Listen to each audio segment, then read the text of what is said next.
Enquanto isso, o ministro Alexandre de Moraes, do Supremo Tribunal Federal, manda transferir 18 milhões e 300 mil reais do X e da Starlink para os cofres da União. Os dinheiros estavam bloqueados nas contas das empresas do Brasil após a movimentação. O ministro determinou o desbloqueio das contas e dos ativos financeiros das companhias de Elon Musk no país. O bloqueio havia sido determinado por Moraes para garantir o pagamento de multas que haviam sido impostas ao X por descumprimento de decisões do Supremo Tribunal Federal. Apesar do pagamento, a rede social segue suspensa no Brasil. Muito bem. Renato Dorgan, é quando eu digo o seguinte, o crime organizado está crescendo no país. Em 1993, o PCC tinha apenas 8 presos no presídio de Taubaté que integravam um time de futebol. Se tornou uma organização mafiosa internacional de grande porte, lavando dinheiro. O tráfico de drogas cresce de maneira descontrolada. As organizações criminosas estão tomando um poder enorme aqui nesse país. Será que nós estamos deslocando um pouco o nosso foco? Já faz tempo isso, não estou comentando um caso ou outro, mas como há um deslocamento do foco aqui nesse país, nós estamos aqui discutindo que a pessoa escreve no e-mail, no WhatsApp, numa plataforma, quando nós devemos estar centrados nessa investigação e combate ao crime organizado. O PCC não para de crescer, Renato Dorgan. Não, sem dúvida nenhuma, existe ali uma falta de foco para isso, né? Você vê ali o crime organizado parece que ele está infiltrado ali em vários setores da sociedade e a gente fica ali assustado muitas vezes em ver essa ação, né? Aí a decisão do Supremo Tribunal Federal ali é em relação à questão do Twitter, né? Do X, né? Que tinha sido bloqueado. Eu entendo também que existia a necessidade, eu sou daqueles que também, eu não sou a favor também dessas big techs aí fazerem o que elas quiserem ali e deixarem rolar solto. Claro, a opinião ela tem que ser livre, mas ali também a apologia desses crimes, muitas vezes esse mesmo crime organizado se usa dessas redes sociais para uma série de coisas também, até para propagar coisas ali, marcar eventos, você vê ali no X, por exemplo, tem muita coisa ali na Baixada Fluminense que tem eles marcando ali duelos, né? O Comando Vermelho com não sei quem, então existe isso também. Mas eu acho que existe uma falta de prioridades, né? Sem dúvida nenhuma, uma coisa ficou o judiciário de uma maneira muito espetacular, tem muito espetáculo, muito juiz dando entrevista, ministro, a gente antigamente não sabia o nome dos caras, entendeu? Eu não acho, eu fico muito preocupado com esse negócio ministros antecipando o voto, falando da opinião deles sobre alguma coisa, é uma coisa até meio que estranha em vários momentos. Mas a decisão do ministro do Supremo Tribunal Federal tem que ser respeitada. Agora ele desbloqueou, parece que... Tomara que volte ali a rede social, mas também essa rede social precisa ter os olhos ali, precisa ter uma certa regulação, porque também se deixar solto ali também tem uma tendência até ideológica ali. Agora, Maria de Carli... Eu tenho muito receio disso, desculpa. Sim, desculpe. Maria de Carli, a Constituição Federal nossa Constituição, proíbe a censura prévia. Muito bem.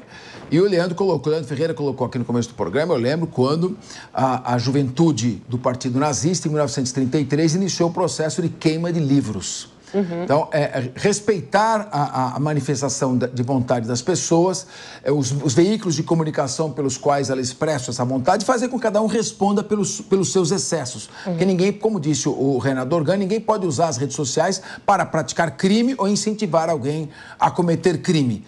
Só que esse controle é posterior. Como você vê essa questão da regulação das redes sociais?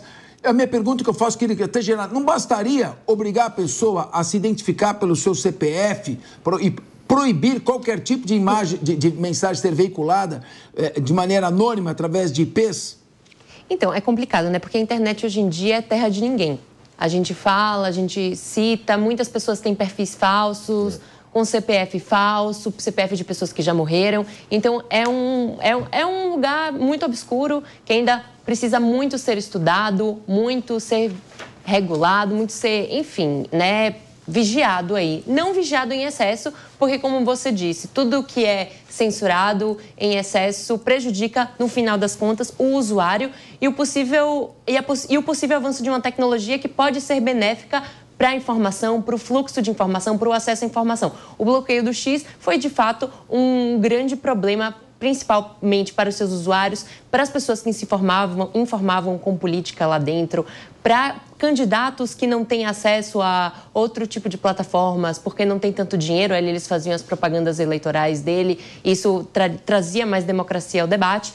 Mas eu concordo com meu colega Renato que existem alguns fatores aqui da questão das grandes big techs, né? Elas não podem deter, assim, esse poder imenso e deve haver uma lei que seja de fato justa. Por isso que precisa ser muito bem estudado esse caso. Mas aí, Maria, desculpa te interromper, Claro. Eu acho que não adianta a gente pegar todo esse poder que está hoje nas mãos da Big Tech e simplesmente transferir para o Estado. Eu prefiro que o poder fique nas mãos das Big Techs do que na mão do Estado, que está sujeito às nuances da política, que vai ser influenciado pelo governo de ocasião. Nós não vimos até hoje, nessa discussão toda a respeito de regulamentação das mídias sociais, nenhum ponto sendo tratado em âmbito estatal sobre a questão do anonimato nas redes, a questão da transparência do algoritmo. Só o que se discute na alta cúpula do poder é para quem que vai ficar essa imensa carga de poder, que é definir em âmbito virtual aquilo que pode e aquilo que não pode ser dito. Eu acho que, considerando a influência que as redes sociais têm hoje no nosso meio de vida, nos nossos padrões de consumo e também na nossa política, esse é um poder muito grande para ficar nas mãos de qualquer um. Não foi sobre E não isso. é esse o cerne do debate que está acontecendo. O que nós precisamos é preservar a maior carga de liberdade possível nas redes sociais. Não é o debate que está sendo travado. Maria, você o me debate desculpa que está sendo travado... entrar nesse debate que, de repente, se der para fazer assim, colocar mais um na tela junto comigo, a Maria, talvez. Mas só que é o seguinte, Diego, não é o que está se decidindo no âmbito das decisões do Alexandre de Moraes, não é quem pode ou quem não pode dizer o que vai ser dito ou não, regular sobre o que vai ser dito ou não. O X foi suspenso. Essa é a cereja do bolo da discussão. Diego, o X foi suspenso em função de não ter banido contas que comprovadamente estavam disseminando fake news. Então, meu amigo, não adianta dizer que é para censurar previamente. É o que aconteceu antes. Não pagaram multa, não tiraram do ar as contas que disseminaram fake news. Mas quais eram as fake news? As fake...